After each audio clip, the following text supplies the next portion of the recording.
Entonces, nada más para recordar, ¿ok? Ya hemos estado viendo algo sobre las variables y bueno, vamos a recalcarlos aquí con una serie de ejemplos. Bueno, las variables o las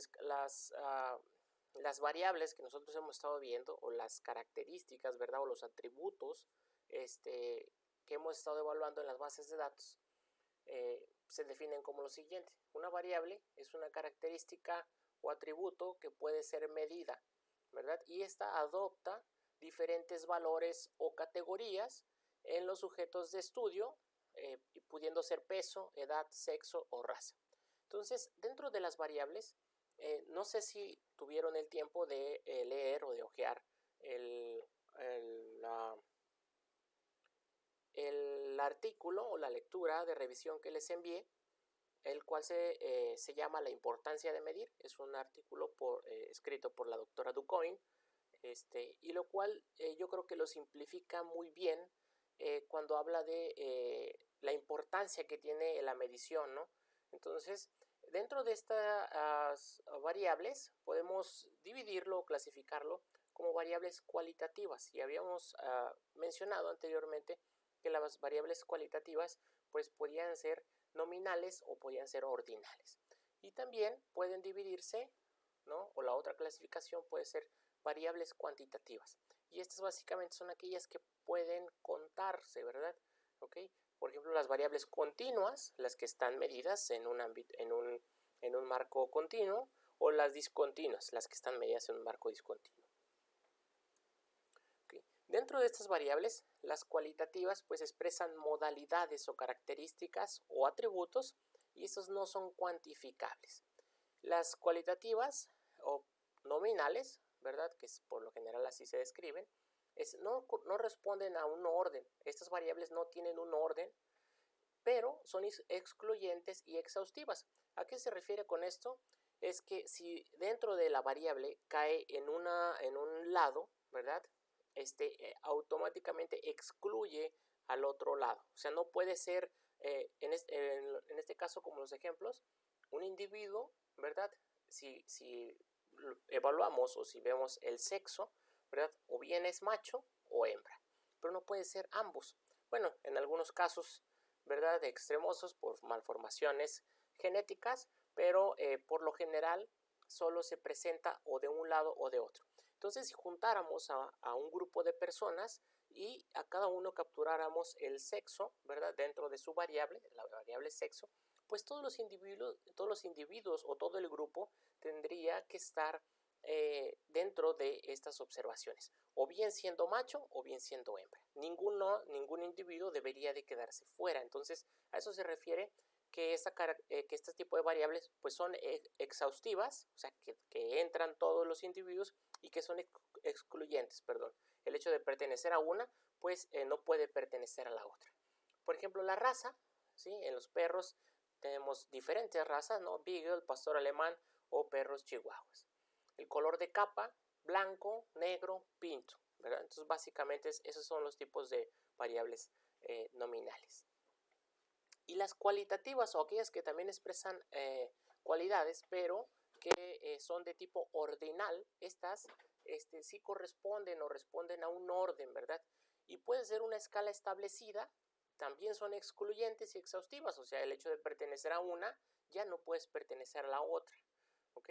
Entonces, por ejemplo, el grado de enfermedad en diferentes individuos puede ser grave, leve, ¿verdad? La calidad de la carne, recuerden que en sus clases de calidad e inocuidad les hablaban mucho sobre este tipo de escalas, ¿no? Escala suprema, selecta, estándar, comercial. ¿Ok? Pero recuerden que tiene un orden y se ejemplifica un poquito más con esto, ¿verdad? Con la condición corporal. Condición pésima, condición mala, condición regular, condición buena y condición excelente. Entonces, si pusiéramos esos tipos de escalas, vemos que la condición pésima es menor que la condición mala, ¿verdad?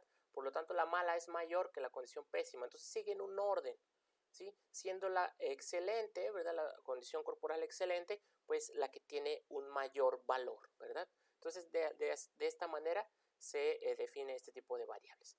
Y bueno, las variables cuantitativas expresan modalidades, características o atributos que están representados o expresados con números. Dentro de estas características que son cuantitativas, tenemos a las cuantitativas continuas, y estas adquieren cualquier valor entero o fraccionario, ¿verdad? Por eso se miden en una escala continua, dentro de un intervalo especificado por valores. Por ejemplo, la producción de leche, que bien puede ser de 20 litros una vaca o de 55.8 litros, ¿verdad? Entonces hay un mundo infinito de posibilidades. Las tallas de los perros en centímetros, de 54 centímetros o 78.5 centímetros. El peso de los terneros al destete, que bien puede ser de 159 o 160.5 kilogramos. Entonces, este tipo de variables son cuantitativas continuas. ¿Por qué? Porque están medidas en un marco continuo.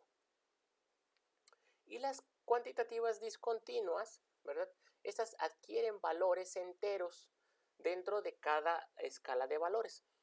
Y aquí no hay números intermedios, ¿verdad? Por ejemplo, la producción de huevos, ¿verdad? O sea, una gallina o una granja puede producir 50 huevos, ¿ok? 459, 2460 huevos, pero no puede producir 50.5 huevos, ¿verdad? Una gallina, por ejemplo. El número de animales sacrificados pueden ser 5 animales, 28 animales, 69 animales, pero no pueden ser 1.5 animales o 115.5 animales, porque no es posible sacrificar medio animal. El número de lechones que tiene una hembra al parto puede ser 8, pueden ser 12, el número de lechones por lote, ¿verdad? 49 o 500. Pero en este caso las hembras no pueden tener 400.5 lechones o 400.3 lechones, porque esto no es posible. Entonces, este tipo de valores se expresan en una escala continua, discontinua. Y bueno, para tratar de retomar todo esto, ¿okay? Vamos a ver algunos ejemplos. Por ejemplo, en la escala nominal, ¿verdad? Puede estar expresada mediante códigos y estos solo denotan la presencia o ausencia de una característica, pero no denotan cantidad, no hay un incremento o un decremento. Volvemos a retomar la variable sexo, ¿verdad? Sexo macho o sexo hembra. Una causa de diagnóstico: neumonía, mastitis, metritis, piómetra, pericarditis. La raza, nuevamente, pero ahora con bovinos, ¿verdad? Y bueno, son características excluyentes, mutuamente excluyentes y exhaustivas. No se realizan operaciones aritméticas, es imposible, o sea, no es viable, no tenemos datos para poder utilizar este tipo de operaciones. Y bueno, son estadísticamente descriptivas, podemos sacar, solo estadísticas descriptivas. Únicamente con este tipo de variables podemos obtener frecuencias y la moda, ¿verdad? ¿Okay? La raza que más se presenta, por ejemplo aquí, ¿verdad? Vemos un ejemplo de razas en bovinos presentes en una feria ganadera. Tenemos las diferentes razas, ¿verdad? Y la frecuencia de presentación de cada una de las razas.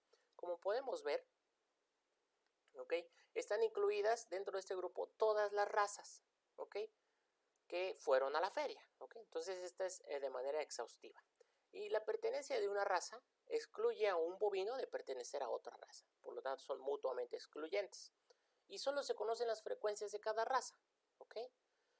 Por ejemplo, la moda es la raza Hereford, porque es la que más repeticiones tiene, con 89, ¿sale?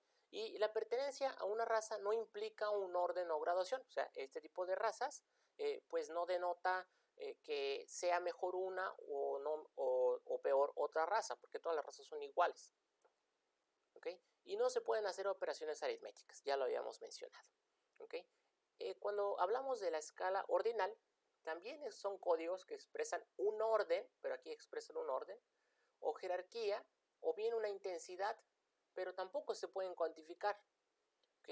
Ya lo habíamos mencionado, la gravedad de una lesión, que puede ser leve, moderada, grave o muy grave. El grado de marginalidad social puede ser un grado bajo, medio o alto. La calidad de la carne, que ya lo habíamos comentado. ¿ok? También son categorías mutuamente excluyentes y exhaustivas. Tampoco se realizan operaciones aritméticas y solo podemos obtener los estadísticos descriptivos como la frecuencia, la moda y la mediana. ¿Ok? Entonces, vamos a ver la condición corporal de los caballos en una comunidad en específico y vemos las diferentes condiciones corporales. Aquí las 5 categorías cubren todas las posibilidades exhaustivas porque todos los animales, pues cada uno tiene una o cae dentro de una condición corporal.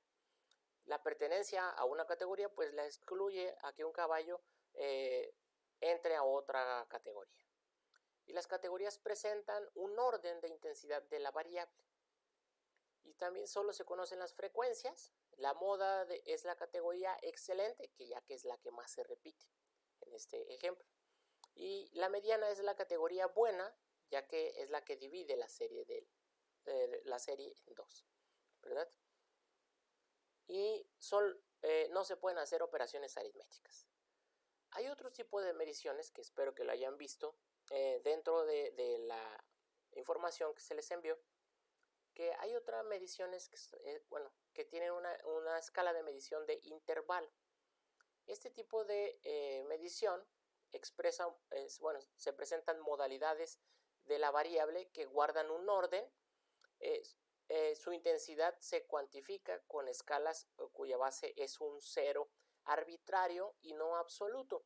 Y el mejor ejemplo es la temperatura o la inteligencia. Por ejemplo, recuerden que la temperatura pues depende de en qué intervalo o en qué escala se esté midiendo, pudiendo ser grados Celsius o grados Fahrenheit. ¿Okay? O la inteligencia, por ejemplo, tratar de evaluar mediante una prueba el coeficiente intelectual o el IQ, ¿verdad? De una persona. Recuerden que existen muchos test de este tipo para obtener el IQ. Por lo tanto, el hecho de que se obtenga un IQ de 80 tiene que estar representado el tipo de examen que presenta. O bien, la temperatura 16 grados no es lo mismo 16 grados que 16 centígrados, que 16 grados Fahrenheit. Aquí es diferente, tienen escalas de mediciones diferentes. O sea, tiene un origen arbitrario. El cero es arbitrario ya que estando el cero, o sea, no indica una ausencia de la magnitud que se mide. Por ejemplo, la temperatura de 0 grados, pues realmente no es que no haya temperatura, simplemente es una temperatura, pero expresada con el número 0. ¿Okay? Hay una relación de distancia y de orden.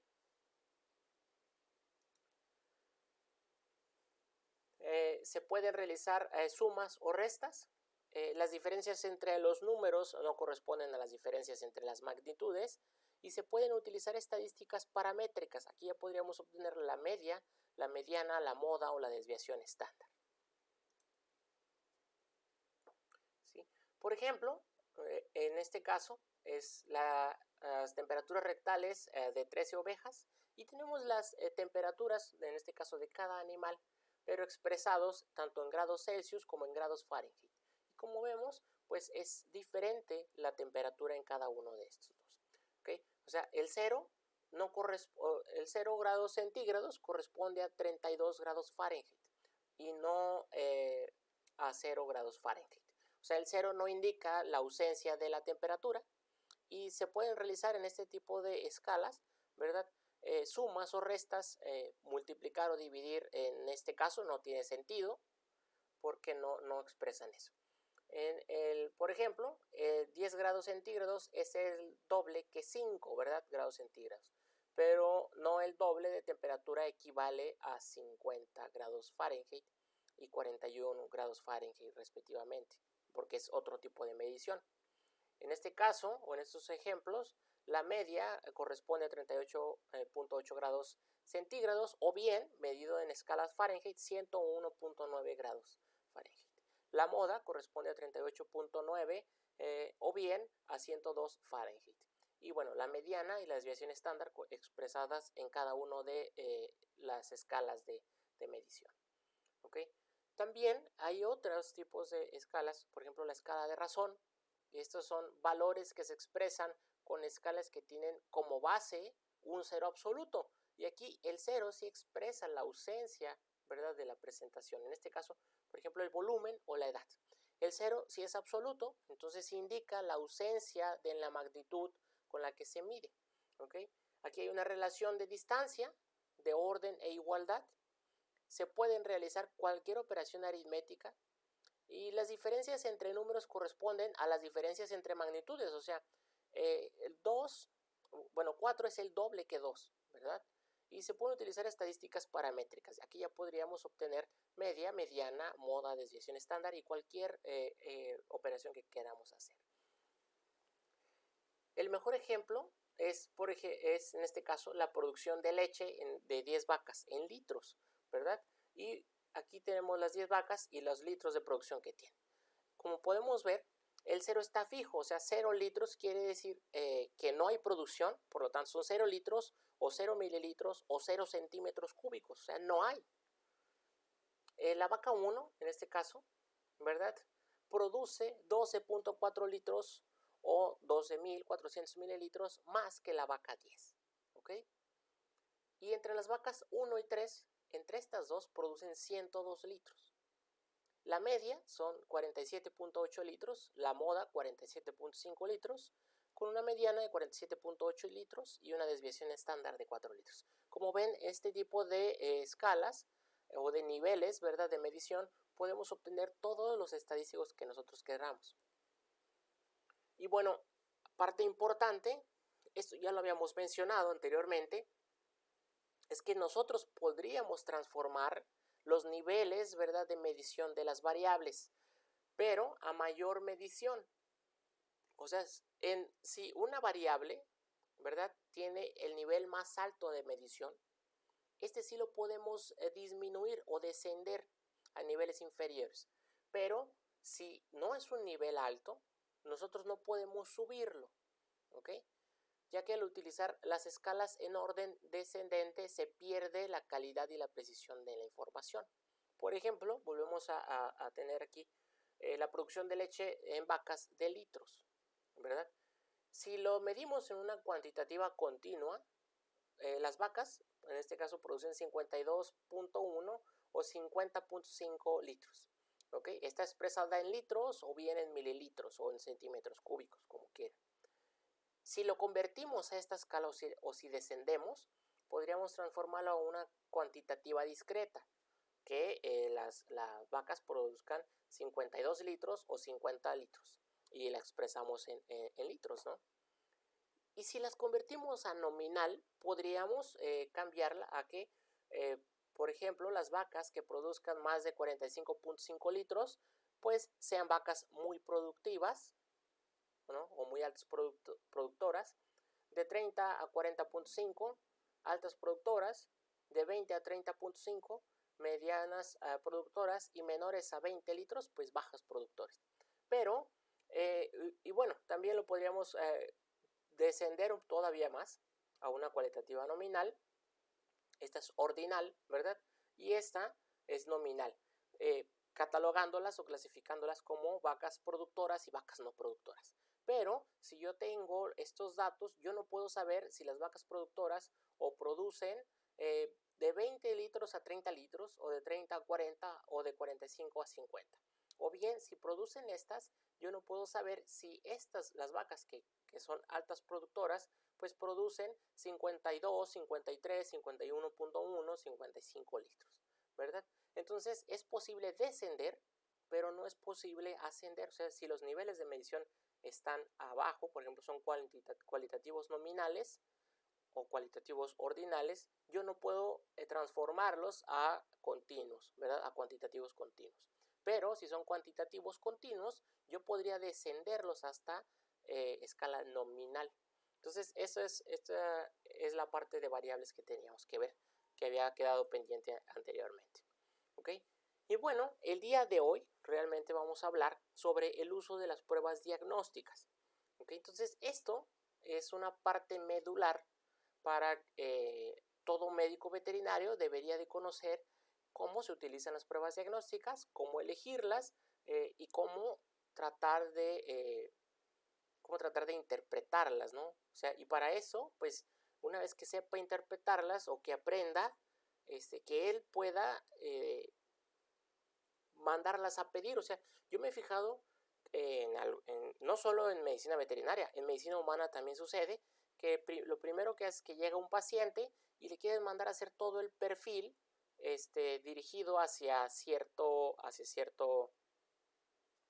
este, hacia cierto agente, por ejemplo, ¿no? O quieren hacer todo un panel, ¿verdad? De diferentes agentes pues para a partir de ahí, pues ver qué podemos hacer o ver qué se puede hacer. Entonces, eso no es posible, eso no debería de ser, ¿sí? No debe de ser. Realmente el uso de las pruebas diagnósticas o las pruebas diagnósticas es una herramienta, ¿sí? Nada más es una herramienta, no es, no te confirma tampoco, o sea, sí te ayuda a confirmar, pero el resultado lo da el médico, médico clínico o el médico veterinario, ¿no? Y bueno, en este caso, o en esta parte, las pruebas diagnósticas pues sirven para preservar la salud en una población animal, ¿verdad? O el uso de este tipo de herramientas nos permite preservar la salud de una población animal y mejorar, ¿verdad?, los parámetros productivos de las unidades pecuarias. También nos permite llevar a cabo una evaluación del estado de salud en los animales, ¿verdad? Y es necesario realizar un diagnóstico definitivo de las enfermedades que afectan a los animales. ¿Sí? Entonces, bueno, el médico veterinario utiliza un montón de herramientas, ¿verdad?, diagnósticas, a nivel de campo o bien a nivel de laboratorio. Yo sé que algunos de ustedes se inclinan más por el área de campo o también conozco algunos de ustedes que se inclinan a la parte de laboratorio. Entonces, el médico veterinario debe de aprender las dos cosas. Yo me acuerdo cuando estaba en la carrera y bueno, yo la mayoría de la carrera me estuve en la parte de laboratorio, ¿verdad? En la parte, haciendo la parte de diagnóstico, entendiendo las lesiones de las enfermedades y confirmándolas por el laboratorio. Entonces yo al principio pensaba que el laboratorio pues, era lo máximo, ¿no? Pero al momento de salir tuve la oportunidad o tuve contacto con personas que me abrieron un poco más el panorama y lo cual conocí la parte del campo, o sea, la parte profesional, que es donde todo ocurre y bueno, al momento o al tener yo ya el conocimiento del campo, ¿no? De un acercamiento en la parte productiva, como se lleva a cabo en el campo, y juntando, ¿verdad?, los conocimientos en los laboratorios, como el laboratorio de necropsias o el laboratorio de diagnóstico, pues se hace un poquito más fácil. Entonces se comienza a hacer un diagnóstico integral. Entonces se empieza a integrar todos los conocimientos y eso pues incrementa la probabilidad de el ojo clínico, como le llaman a algunas personas, ¿no?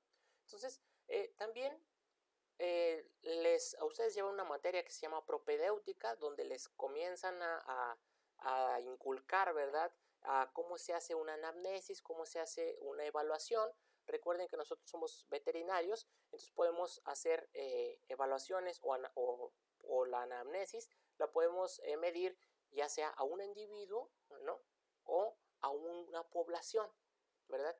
Cosa que ahora se lo están viendo, están teniendo problemas los médicos humanos porque ahora estamos tratando poblaciones, ¿no? Entonces, nosotros, los veterinarios, siempre nos enseñan a trabajar con poblaciones y no con individuos. Entonces, salvo los médicos que se dedican a las pequeñas especies, que por lo general es la medicina clínica o la parte clínica de un individuo. Entonces, nosotros tenemos esas habilidades, ¿no? Y bueno, podemos evaluarlos a los animales, ¿ok? Tomar muestras y hacer pruebas de laboratorio. El diagnóstico correcto es la base para sustentar la toma de decisiones médicas tanto de manera individual como al nivel de una población. Si bien es cierto que para yo confirmar que una granja sea positiva o sea negativa a X enfermedad, yo tengo que tener un resultado de un laboratorio que me indique pues que dentro de esas muestras se detectó la presencia del agente, ¿verdad? Pero también yo tengo que hacer una serie de pruebas o una serie de análisis dentro de la población, pues para tratar de hacer, como ya les mencionaba, este diagnóstico integral. Con esto yo puedo dar un diagnóstico correcto, ¿ok? En este caso, el veterinario, como son ustedes, deben de tener conocimiento, ¿verdad?, sobre la biología de la enfermedad.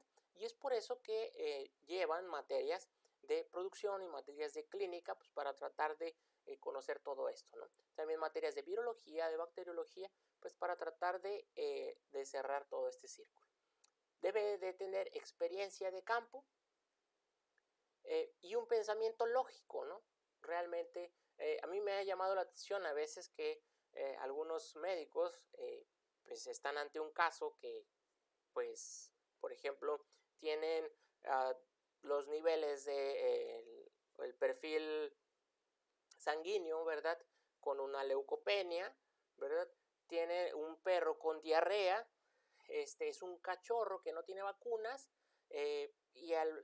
y es una gastroenteritis hemorrágica, pues bueno, eso huele a parvovirus, ¿verdad? Y hay personas que dicen, pues es que no sé, entonces realmente tienes que integrar todo, ¿verdad? Tienes que conocer a la gente, tienes que tener algo de experiencia y tienes que tener un pensamiento lógico, ¿no? O sea, es un pato, hace como pato, ¿verdad? Nada como pato y vuela como pato, pues lógicamente que es un pato. Y bueno, el uso integrado de todo esto, pues va a aumentar la probabilidad de éxito, ¿no? La probabilidad de que tu diagnóstico sea correcto, ¿okay? Ya que si no integras estas partes, o sea, si no tienes el pensamiento lógico, o si no tienes la experiencia de campo, o si no conoces la enfermedad o el agente, pues es más probable que vayas a fracasar en tu diagnóstico, ¿ok? Por ejemplo, en este caso es una granja y vemos un montón de animales que están en el pasillo porque son animales que están muertos. Y aquí, al hacer necropsias y encontrar lesiones, en este caso pericarditis, ¿verdad? Una pericarditis muy bonita, y al encontrar en el análisis histológico un infiltrado, ¿verdad? Un infiltrado perivascular y meningitis, que es tejido nervioso, pues lógicamente que tú piensas en un streptococosis, por ejemplo, ¿no? En un streptococcus suis, y ahora pues hay que llevarlo, hay que tomar estas muestras y mandarlas al laboratorio. Hay que hacer perfiles, esto ya lo habíamos visto, pues bueno, donde se encuentren, ¿verdad? Estos cerdos afectados, pues lógicamente pues ya podemos confirmarlos. Ustedes saben que existen un montón de pruebas disponibles que se son utilizadas para identificar o cuantificar diferentes componentes, ¿ok? Tenemos pruebas, en este caso, pruebas serológicas, como la prueba de inhibición de la hemaglutinación. Tenemos pruebas también serológicas, pero, por ejemplo, pruebas de ELISA o inmunoensayo ligado a enzimas. Pruebas moleculares, ¿verdad? Pruebas rápidas, las pruebas SNAP, ¿okay? O pruebas muy sencillas, como la prueba de rosa de Bengala para la prueba de brucelosis, ¿verdad? El uso de estas pruebas, de cualquier prueba de laboratorio, tiene diferentes funciones. Lo primero es que nos puede ayudar a detectar los agentes patógenos, ¿okay?, que estén involucrando o que estén ocasionando la enfermedad. También nos permite evaluar el estado de infección o exposición a un individuo en una población. Nos permite estimar el porcentaje de atos o individuos que hayan presentado o que hayan desarrollado una respuesta serológica, o sea, que generen anticuerpos contra un agente en específico. O también nos sirve para evaluar, ¿verdad?, el nivel de un ato, o sea, la respuesta que se genera a nivel inmunológico posterior a la aplicación de una vacunación. Evaluar los programas de control o erradicación de enfermedades, o sea, nosotros mediante pruebas de diagnóstico podemos ver si en una población que era positiva a una enfermedad, pues se ha disminuido la prevalencia o simplemente ya no se encuentra. Realizar estudios epidemiológicos y pues llegar a hacer análisis de riesgo, y muy importante para el monitoreo y la vigilancia de las enfermedades. Esta parte es muy importante porque, nosotros hemos visto un montón de pruebas y bueno, cuando ustedes ya se dediquen a la parte profesional, se van a dar cuenta que les pueden ofrecer un montón de, o sea, se van a acercar con ustedes un montón de laboratorios y les van a decir, mi prueba es la mejor, ¿ok? Entonces, la elección de la prueba, para que a ti tú puedas cumplir las necesidades y llegar al objetivo, que en este caso es el diagnóstico o lo que quieras hacer, por cualquiera sea el uso de la prueba, ¿verdad? Va a depender de que tú elijas la prueba, ¿verdad? Que a ti más te ayude, se va a depender de la disponibilidad, ¿ok? A nosotros nos gustaría que aquí hubiera pruebas de Western blot, pero no están presentes, o sea, en la parte sonora es muy complicado que hagan pruebas de Western blot, ¿ok? La calidad de la prueba, ¿no? Es importantísimo. El tipo de la muestra, ¿por qué? Porque si resulta que está una prueba, ¿ok? Que es una prueba muy buena, que me va a detectar a todos los enfermos, pero ocupas tomar una biopsia. Entonces, en este caso, pues nosotros no podemos tomar biopsias a los animales para confirmar un diagnóstico. Entonces, depende de la muestra. Por lo general, en la parte práctica o en la parte de producción, pues entre más fácil sea de tomar la muestra, es la prueba que se elige, ¿ok? Entonces, cuando yo entré a la parte profesional, yo quería hacer necropsias a todos los animales que se morían y enviar al laboratorio de bacteriología y de virología toda la muestra que a mí me llegaba. Pero no era posible, resulta que es muy costosa. Y también esto es otra parte importante. Si una prueba es buena, pero es muy cara, pues bueno, yo tal vez preferiría utilizar otra prueba que sea más económica o que sea más asequible para mí. La rapidez. Esto es importantísimo en la parte productiva, ¿no? O en el área profesional, ya que si una prueba me da los resultados en 3 días, pues bueno, tal vez 3, yo no tengo el tiempo suficiente para esperar los resultados, ¿ok? Pero si una prueba es una prueba muy rápida, o sea, en 3 horas ya puedo tener los resultados, pues esta tal vez me convenga más. Y la otra es el grado de complejidad. Aquí vemos, en este caso es la prueba de rosa de Bengala, que lo único que hace es exponer un conjugado a una muestra, en este caso un suero, en una placa, ¿verdad? De cristal. Es muy fácil, es como cuando ustedes llevaron inmunología y hicieron la prueba para ver el tipo de sanguíneo que tenía. Es una prueba muy, muy sencilla y muy rápida. Las pruebas de inmunocromatografía o las pruebas rápidas, ¿verdad? Esos es como los test de embarazo, que también son rápidos, una muestra muy pequeña, pero bueno, la confiabilidad que tiene este tipo de pruebas también está involucrada. O bien, una prueba molecular, ¿no? El hacer este tipo de geles, que bueno, está muy feo el gel, pero el hacer todo el proceso hasta que llegues a la lectura, en este caso en un gel de agarosa, pues es un poco más tardado y requiere más capacitación para que una persona lo haga. Y esto, pues lógicamente que vas a incrementar su costo, va a incrementar el tiempo que tardes para obtener los resultados y pues lógicamente el grado de complejidad de hacer la prueba. Y bueno, nosotros hemos estado hablando de pruebas, de muchas pruebas, pero ¿qué tan confiables son las pruebas? ¿Sí? Lo que nosotros queremos es que una prueba que yo tome, o sea, una muestra que yo tome y la mande a correr, pues que me dé un resultado y que sea 100% certero, ¿ok? Pero las pruebas o la confiabilidad, pues va a depender directamente de la probabilidad de que el individuo pueda resultar como enfermo o sano.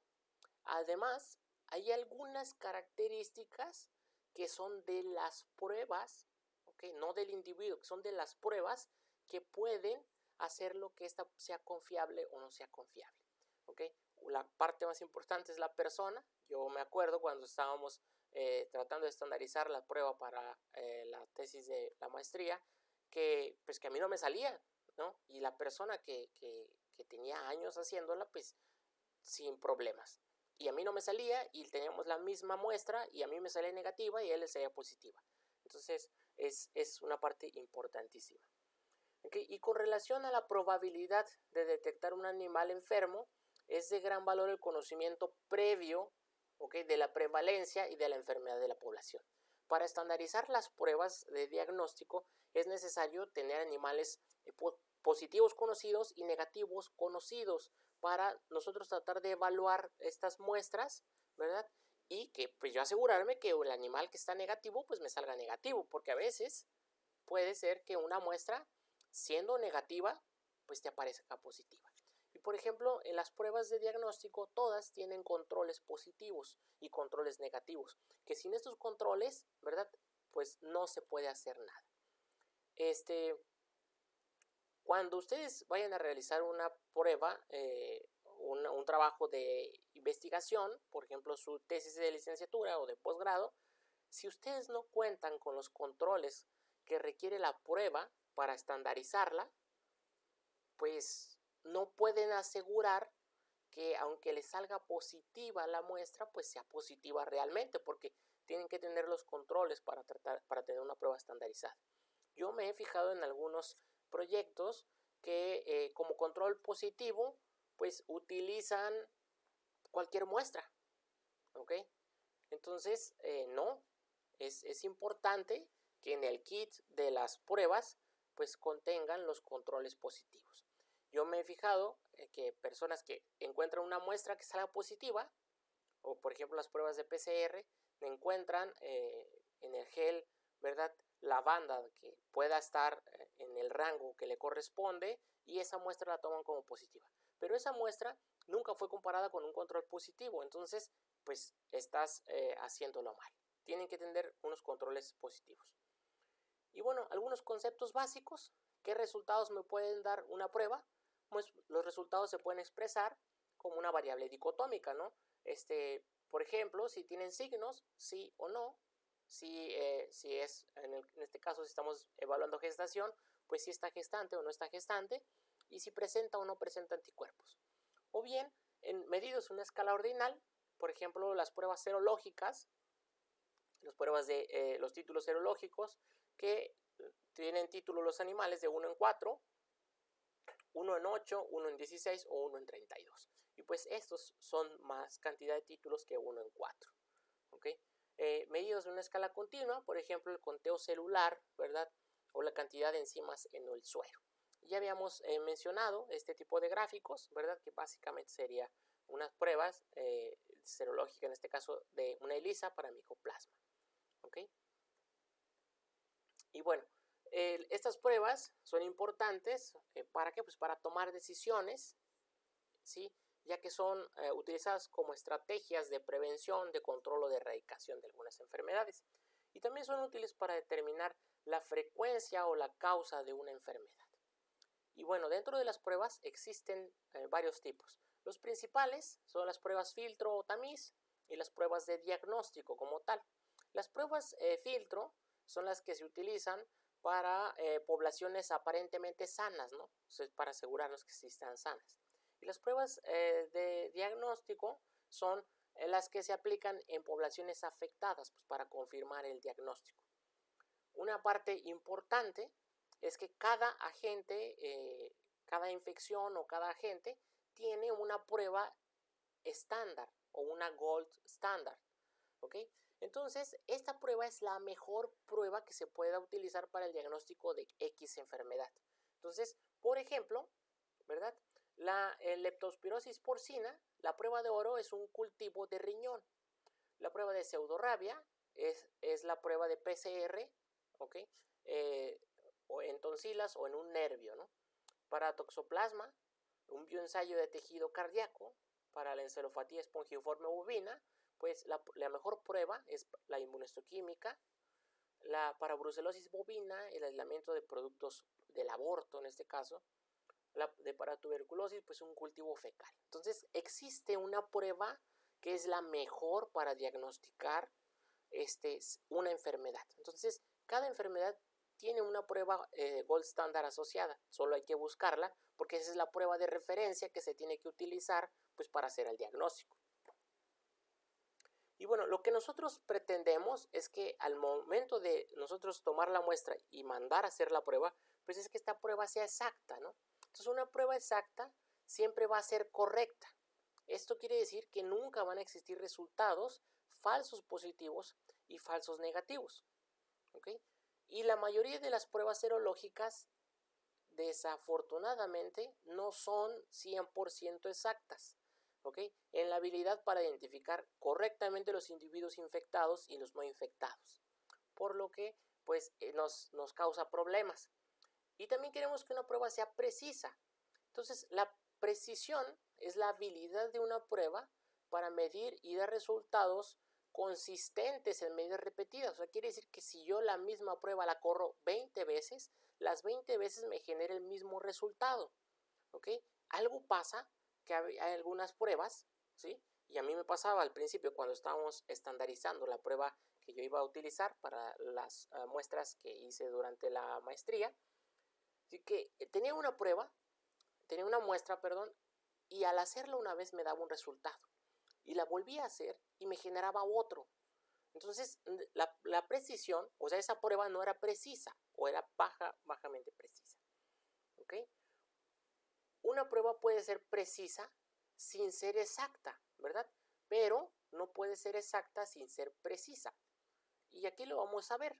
Por ejemplo, esta sería el mejor ejemplo de una prueba altamente precisa y altamente exacta, ¿verdad? Todos los resultados me dan dentro del blanco, ¿sí? Entonces, esta es una prueba que no me va a detectar falsos negativos ni falsos positivos. Si tenemos una prueba bajamente precisa o con una precisión baja, pero una exactitud alta, ¿sí? Pues miren dónde me va a dar los resultados, ¿verdad? Porque no tiene una precisión y todos los resultados van a ser diferentes, ¿ok? O si tiene una precisión alta y una exactitud baja, pues todos los resultados van a ser similares, pero en un lugar donde no le corresponde, ¿sí? Y si es baja, tiene una precisión baja y una exactitud baja, pues bueno, sale el mismo problema, ¿ok? Nosotros quisiéramos que sucediera esto cuando realizamos un diagnóstico. Vemos una población, ¿verdad? Y una población de enfermos y una población de sanos. Y establecemos un punto de corte, ¿verdad? Aquí, donde es de aquí para acá esta población sean los enfermos y de aquí para acá esta población sean los sanos, ¿verdad? Pero, por ejemplo, aquí se aprecia más.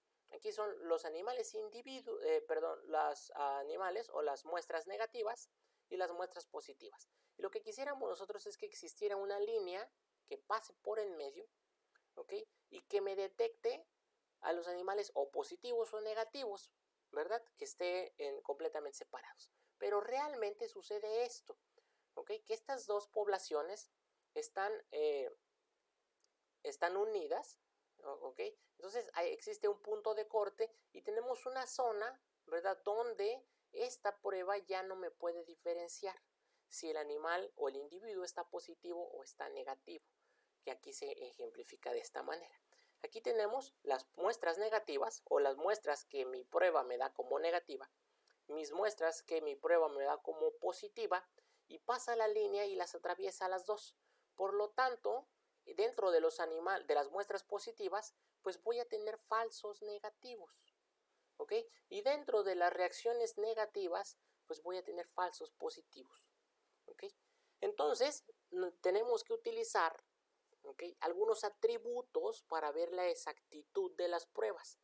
Los atributos ya lo he mencionado anteriormente en las clases cuando hablamos de la sensibilidad o la especificidad de una prueba, pero ahorita los vamos a conocer, ¿ok? La sensibilidad de una prueba se refiere a la capacidad para detectar concentraciones mínimas de algún componente químico, ¿ok? La especificidad se refiere a la capacidad para reaccionar con un solo componente, nuevamente, la capacidad para reaccionar con un componente en específico, ¿ok? Y bueno, depende de quién vea este tipo de sensibilidad o de especificidad, ya que del punto de vista epidemiológico, pues dependen de los conceptos de laboratorio. pero realmente no es así. Vamos con la sensibilidad. La sensibilidad se define como la capacidad de una prueba diagnóstica para detectar a los positivos de entre los infectados en una población compuesta entre animales sanos y animales infectados o enfermos. ¿Ok? O sea, nuevamente, sensibilidad me va a detectar a los positivos de entre los infectados. ¿Sí? Y se refiere a la proporción de animales infectados que me dan positivos a la prueba diagnóstica, ¿verdad? Y su fórmula, ¿sí? La fórmula de la sensibilidad es A dividido entre A más C. Ahorita vamos a ver los cuadros de contingencia o las tablas 2x2 que hemos estado viendo durante casi todo el curso. El otro término que es la especificidad. Esta es la capacidad de una prueba diagnóstica para detectar a los negativos, ¿sí? O para detectar negativos a los animales sanos de una población compuesta entre animales sanos y enfermos. ¿Ok? La especificidad me detecta los animales negativos de entre los animales sanos. Muy bien. Y en este caso se refiere a la proporción de animales sanos que no reaccionan con la prueba, ¿verdad? Por ejemplo, aquí vemos dentro de estos animales que aparentemente están sanos, cuáles de estos animales son realmente negativos. Y su fórmula es la especificidad es igual a D entre B más D. Y ahorita vamos a ejemplificarlo. ¿Ok? Para calcular la especificidad y la sensibilidad, recordemos la tabla esta de 2x2 y vemos que este es el estado de salud, puede ser cualquier enfermedad, donde aquí están los enfermos y los no enfermos. Y aquí podemos poner los resultados de la prueba de laboratorio. Cuando la prueba me da positiva y cuando la prueba me da negativa. O cuando la prueba de los animales enfermos y me da la prueba positiva, los ponemos aquí. Los animales que están enfermos, pero la prueba me da negativa, les corresponden a la C. Cuando el animal no está enfermo, no tiene lesiones o sinología, pero da positiva la prueba, los ponemos aquí. Y cuando el animal no está enfermo y la prueba sale negativa, pues le corresponde a esta parte. Y aquí vemos las marginales de los animales positivos a la prueba, de los animales negativos a la prueba, de los animales no enfermos y de los animales enfermos o con lesiones. ¿Dónde? Bueno, aquí está. A son los enfermos positivos, B son los sanos positivos y a nosotros les llamamos falsos positivos, ¿verdad? Porque son los que me dan positivos a la prueba pero no están enfermos. C son los enfermos positivos, o sea, son los animales que están enfermos pero la prueba me los detecta como negativos. Y D son los sanos negativos o los verdaderos negativos, ¿sí? Y las sumas, o sea, las marginales, o sea, A más B es el total de positivos, C más D el total de negativos, A más D, perdón, el total de enfermos y B más D el total de positivos. ¿Ok? Sí, me figura como si fuera la tablita de que se usa en genética, la de Mendel. Sí, claro. Pues que son tablas cruzadas. Y bueno, para evaluar la sensibilidad, la fórmula recuerden que es A entre A más C, o sea, es la sensibilidad. Nosotros vamos a tomar los animales que están enfermos y que me salieron positivos a la prueba y los vamos a dividir entre el total de positivos que me dio la prueba. ¿Okay? La especificidad es igual a D, o sea, vamos a dividir los verdaderos negativos, ¿sí?, entre los negativos a la prueba. Y aquí están, o sea, básicamente esto yo lo pongo para que se lo aprendan más rápido, porque siempre se olvida, pero la sensibilidad, ¿sí?, es hacia acá, ¿sí? La especificidad es hacia acá, o sea, hacia abajo. Si una prueba tiene una sensibilidad baja o menor sensibilidad, pues me va a ocasionar que mi prueba me genere falsos negativos. Y si tiene una menor especificidad, esa prueba me va a dar mayor número de falsos positivos. ¿Ok? Y bueno, esta parte es importante. La sensibilidad y los falsos negativos describen el comportamiento de la prueba. ¿Sí? O sea, si yo quiero evaluar la prueba, yo me tengo que fijar en la sensibilidad. ¿Ok? Pero también es útil cuando existe una prevalencia muy alta. Y la especificidad y los falsos positivos describen el comportamiento de las pruebas en individuos sanos, ¿ok? Cuando existen prevalencias bajas. Para que quede esto entendido con un ejemplo, vamos a calcular la sensibilidad, la especificidad y la prevalencia para estos animales que se les hizo la prueba rosa de Bengala para brucelosis bovina. Aquí tenemos que es un total, ¿verdad?, de 1000 animales, ¿sí?, de los cuales 750 me da positivos a la prueba, ¿sí? 250 me dan negativos a la prueba, ¿sí? Y enfermos o que presentaban lesiones o signología o cualquier cosa que me indique que está enfermo son estos. ¿Cómo calculamos la sensibilidad?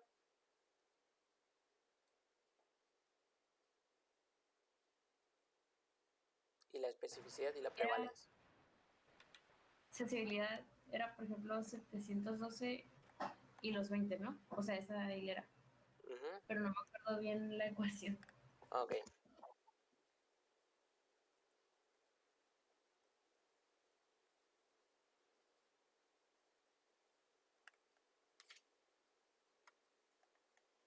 De la primera eran 700, ¿qué?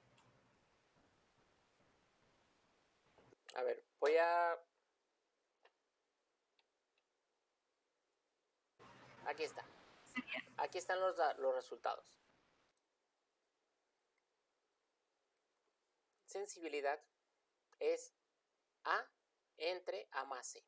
O sea, los positivos enfermos entre el total de positivos. ¿Sale? Entonces, esto me da que la prueba, en este caso, tiene un 97.2% de sensibilidad.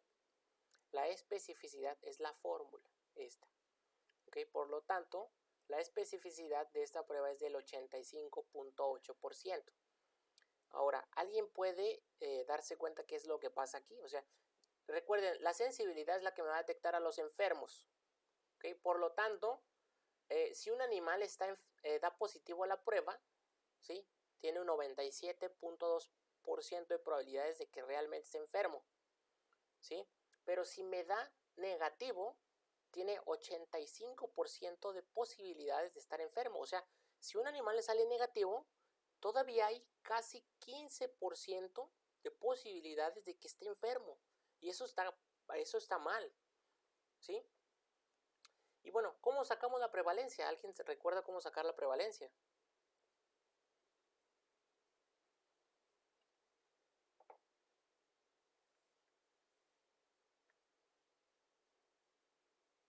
¿Alguien recuerda cómo sacar la prevalencia?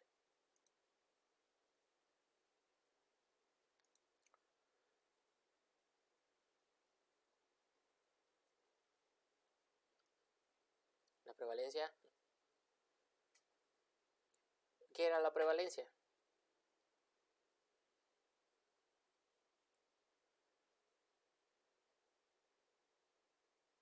La prevalencia es el total de positivos que me da, el total de positivos dentro de la población en riesgo o la población expuesta.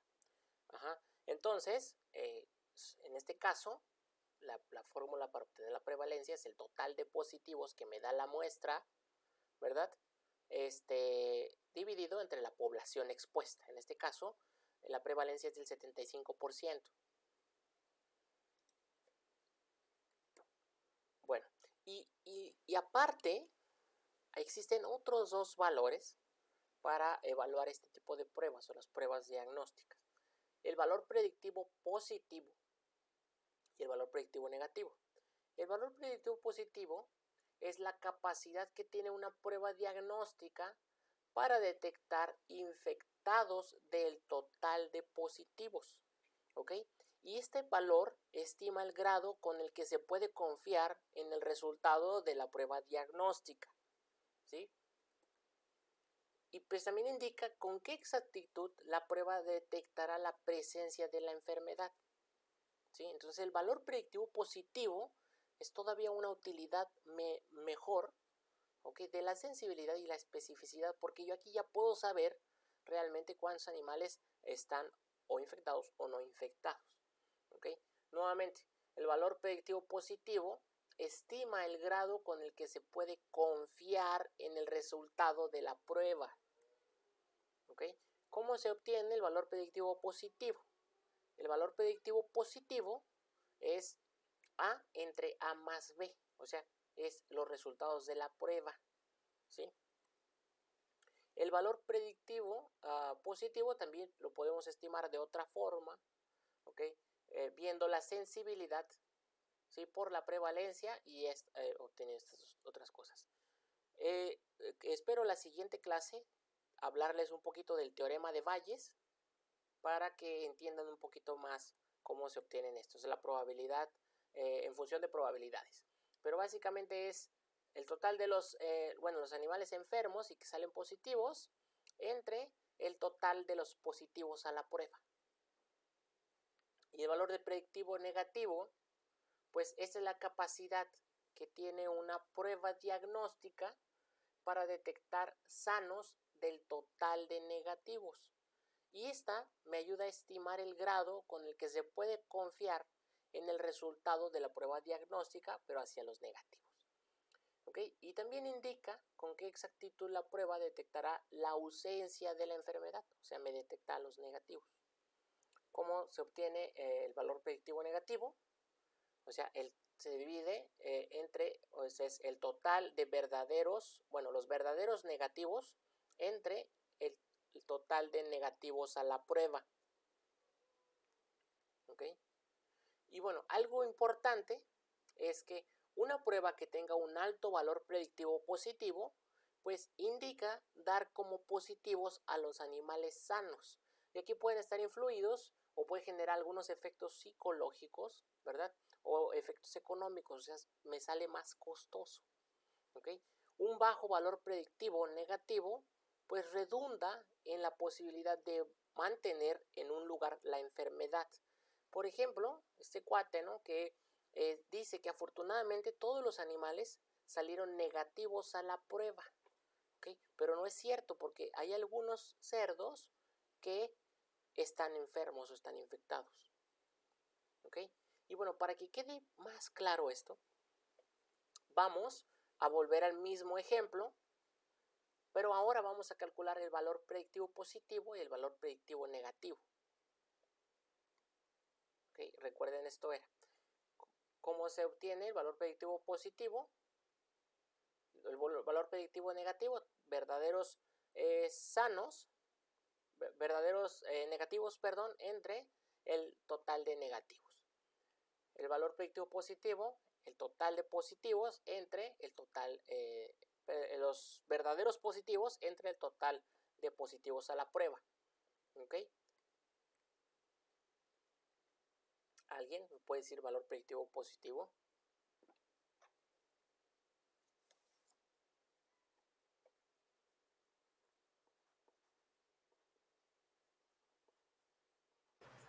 El positivo sería 712 entre 750. ¿700 qué, perdón? 712 entre 750. Sí. Da 0.94. Serían 94%. 95 es 0.949, me parece que da. Y el valor predictivo negativo, pues me da el 92%. ¿Ok? Aquí están sus fórmulas. Y bueno, para el ejercicio de hoy vamos a hacer esto, ¿sí? Para que me quede claro, para que les quede claro cómo obtener el valor predictivo positivo y negativo. y para que sepan o para que recuerden cómo llenar estas tablas de contingencia. ¿Sale? Entonces, con estos datos, imagínense que están dentro de una granja o de un establo de bovinos. Y de este establo, ¿verdad? Se quiere hacer o se han encontrado se han hecho algunas necropsias que presentan tumoraciones, ¿verdad? Hay un incremento de carcinomas en los ojos, un montón de masas tumorales. Al hacer frotis, pues se encuentra un montón de leucocitos y lo que quieren establecer es la prevalencia, lo que quieren hacer es mandan a comprar un kit de ELISA para el virus de leucosis, ¿ok? Para la enfermedad de leucosis viral bovina. Entonces, en el establo hay 10,000 cabezas de ganado. En la prueba que ustedes realizan, obtienen una prevalencia del 40%, ¿sí? Y obtienen una sensibilidad, ¿sí? Esta prueba, el kit, reporta que tiene una sensibilidad del 80% y una especificidad del 95%, ¿sale? Lo que vamos a obtener es el valor predictivo positivo y el valor predictivo negativo, ¿sale? Entonces, alguien que sepa cómo llenar esta tabla, lo que puedo hacer es hacerlo pequeño. Se sacaría, bueno, sabemos que 10,000 animales son el 100%, ¿no? ¿Puede ser con regla de 3? A ver. Por ejemplo, tengo que la prevalencia, creo, era de 40%. Sí. Entonces, eso lo multiplico por 10,000, que son los animales, o sea, el 100%, y lo divido entre el 100%. Pues. Ay, ya me rebrujaste. A ver. Perdón, sería 40, que es el 40%. Son, o sea, el número 40 son por 10,000. 40 Ajá. por 10,000. Sí, y luego entre 100. ¿Segura? Pues, según yo sí. A ver, no sé. Si es una regla, pues me que la está haciendo al revés. A ver. Sí. Pues solo serían los 10,000 por punto 40. ¿cómo? Ajá, por punto 4. Bueno, sí. Por punto 4 y ya te da, ¿ok? Sí, 10,000 es el 100%. Entonces, de esos 10,000 animales, el 40% salió positivo. ¿Ok? Entonces, aquí estas son las marginales.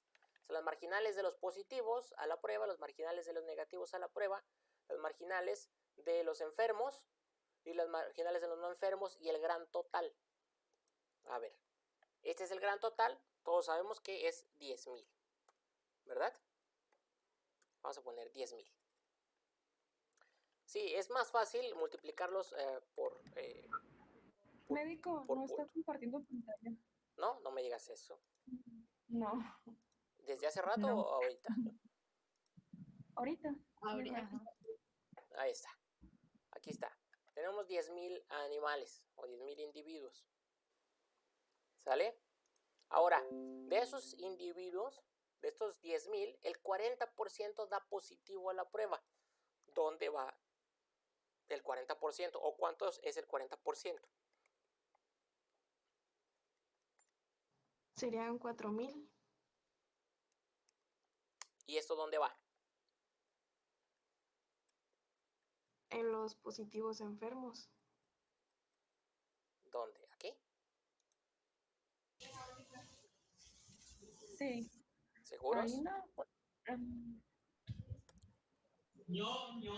¿Positivo enfermo? No.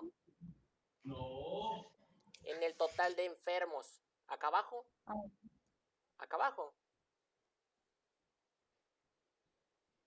Arriba. No, ya no sé, ya me confundí. ¿Por qué? No se confundan. No. ¿Dónde va? A ver, nuevamente, la sensibilidad, o sea, lo que queremos, los que nos están dando es la sensibilidad y la especificidad, ¿sí? Tiene una sensibilidad del 80%, o sea, que de esos 4,000 animales que me dio positiva la prueba, el 80% está enfermo, verdaderamente enfermo. ¿Sale? Entonces, el 80% va aquí. Ok.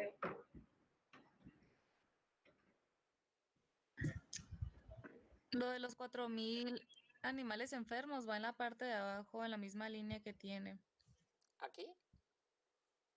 Sí.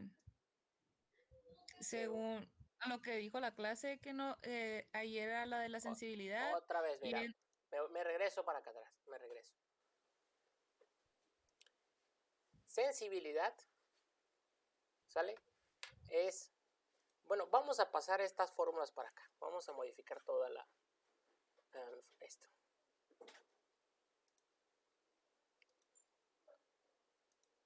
Aquí pongo esto. ¿Sale? Y, bueno, por mientras puedo trabajar con esto. Sensibilidad es igual a A entre A más C. ¿Sí?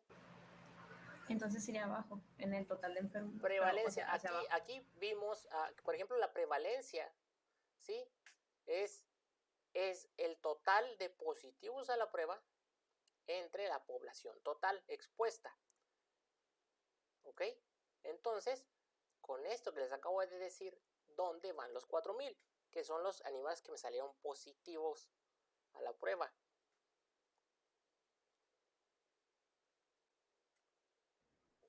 En total positivo. En total positivo. Aquí van 4,000. ¿Ok?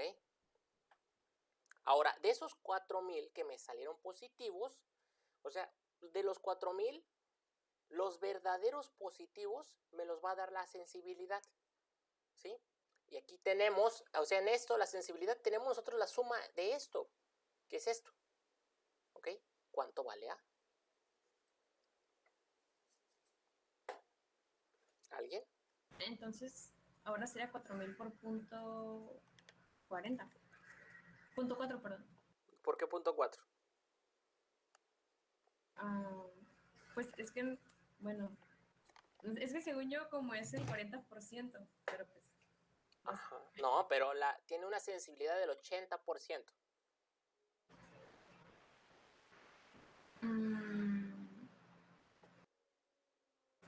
Ay, ya no sé. Les voy a dejar como 20 tareas.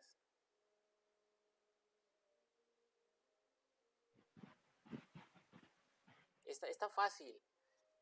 Tenemos que sacar la sensibilidad 4,000, ¿sí? Por punto 80. Y esto me da 3,200. ¿Ok? ¿Dónde van los 3,200? Ahora sí, bien positivo enfermo, ¿no? El primer cuadrito. Los verdaderos positivos. ¿Ok? Son 3,200. Ahora, ¿qué es lo que va aquí? 800. Ese es el resto, ¿no? 800. Y la suma de 3,200 más 800 me debe dar de 4,000. Ahora, ¿cómo lleno los otros datos? Sería 6,000 en total Pues negativo. aquí son 6,000, lógicamente. Ajá. ¿Y en estos? Se utilizaría el porcentaje de especificidad. Ahora, La especificidad. Ajá. 6,000 Sacamos el 95%. por punto 95. 6,000 por punto 95. 5,700. 5,700. ¿Y esto dónde va? En enfermo negativo. Ajá. En verdadero negativo. ¿Sí? Los animales que no están enfermos y que salieron negativos. 5,700. ¿Y qué es lo que va acá? Lo restante. 300. 300. ¿Ok? Ahora, fíjense, estos son de la prueba de los 4,000. Los verdaderos positivos son 3,200. ¿Ok? De los 6,000, los verdaderos negativos, ¿ok? Son 5,700. ¿Sí? Y estos Sí. son falsos positivos, que no están enfermos, pero la prueba me los da positivas. 800 animales. ¿Sí? Y estos son los falsos negativos, porque son la prueba me los da negativo, pero realmente están enfermos. ¿Ok? Y bueno, ahora tenemos que sacar las marginales, ¿no? De aquí. ¿Cuánto es esto, la sumatoria? 3.500. 3,500. 3,500. Ajá. 6.500. 6,500. Ok. Y ya me da 10,000 y 10,000, ¿no? Tanto la suma de aquí y la suma de acá.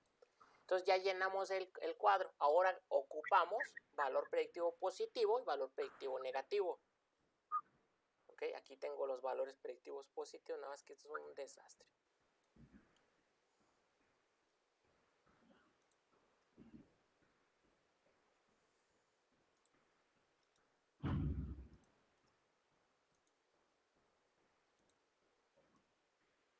Aquí está. Ahora sí.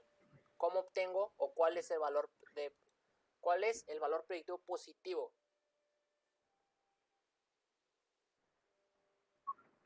$0.32. A entre A. 3,200 entre 3,500, ¿no? Me salió 91%. Es ¿Qué no? 3,200 entre la sumatoria de 10,000. positivos. O sea, es el verdaderos ok, entre positivos. 4,000 sería. Ajá. A ver. Entre 4.000. 80%. El 80%. ¿Ok? ¿Sí? Ahora, dentro de esto, el valor predictivo negativo. Esos son los verdaderos negativos entre el total de negativos de la prueba. 5,700 entre 6,000. ¿Ok? Es del 95%. Sí. ¿Sale? Entonces, así se sacan y así se llenan este tipo de tablas. ¿Quieren que les mande una tabla de tarea? No. Sí. A practicar. Ok, bueno, Bueno, voy a ver. pero sube ese video, por favor, médico. Sí. Ahora, hay que tratar de interpretarlo, ¿no? ¿Qué significa esto? O sea,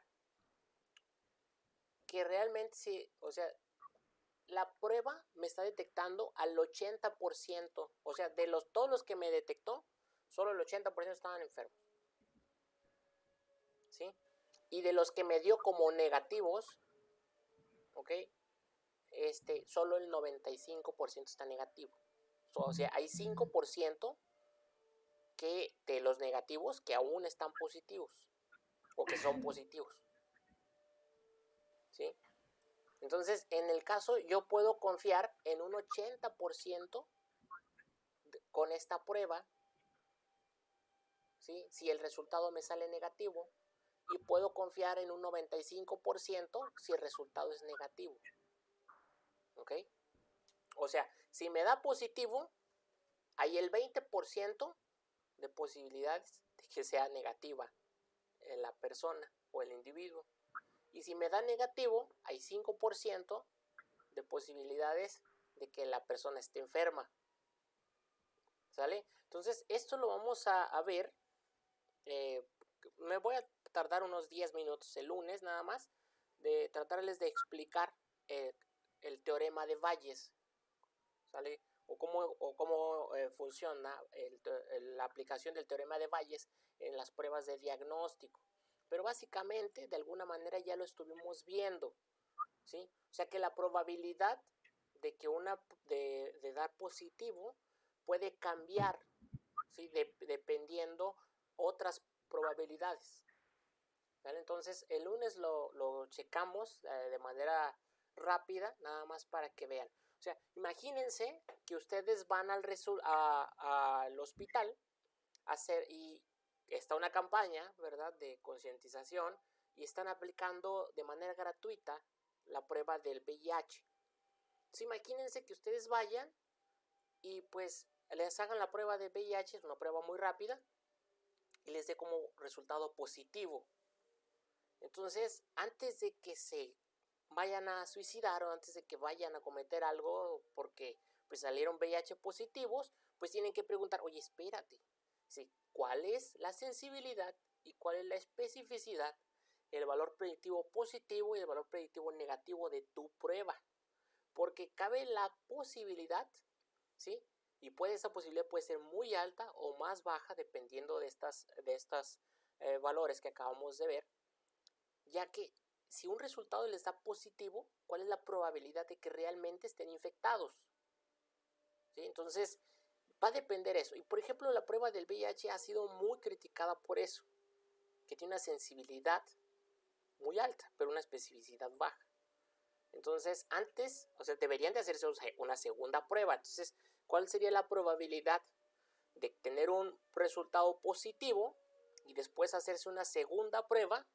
Y que si la prueba sale positiva o sale negativa, ¿cuál es la probabilidad de que realmente estés enfermo o infectado? Entonces, a eso se enfoca el teorema de Bayes. Entonces, de alguna manera ya lo vimos aquí, de una manera indirecta, pero lo vamos a ver aplicado al diagnóstico, el teorema de Bayes. ¿Ok? Entonces, pues ya sería todo. Voy a ver la posibilidad si les mando un ejemplo nada más para que lo hagan y que lo tengan el ejemplo para que pues esto lo necesito, porque se aplica mucho más cuando están en campañas de control o de erradicación de algunas enfermedades. Es importante saber, ¿okay?, los valores de este tipo de pruebas. Y nuevamente, las pruebas que se utilizan, que son por lo general pruebas serológicas para el monitoreo de las enfermedades, tienden a presentar ciertas irregularidades, y esto pues está asociado con la sensibilidad y la especificidad de estas pruebas. Okay, entonces, si tienen preguntas, adelante. Si no tienen preguntas, pues nos vemos el lunes. Y nuevamente, es el día de hoy, la fecha límite para la tarea, ¿no? Les recuerdo nada más.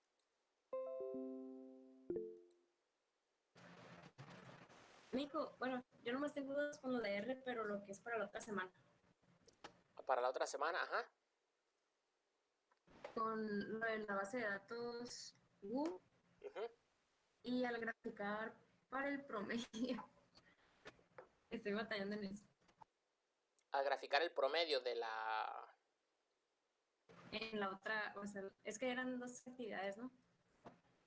¿Es que eran dos qué, perdón? Dos actividades. O sea, una es la de... Con una vamos a trabajar la base de datos, la de tuberculosis, creo que es. Ajá. Y la otra la de los gráficos, que era como repaso, no sé, como ayudas pues, para practicar.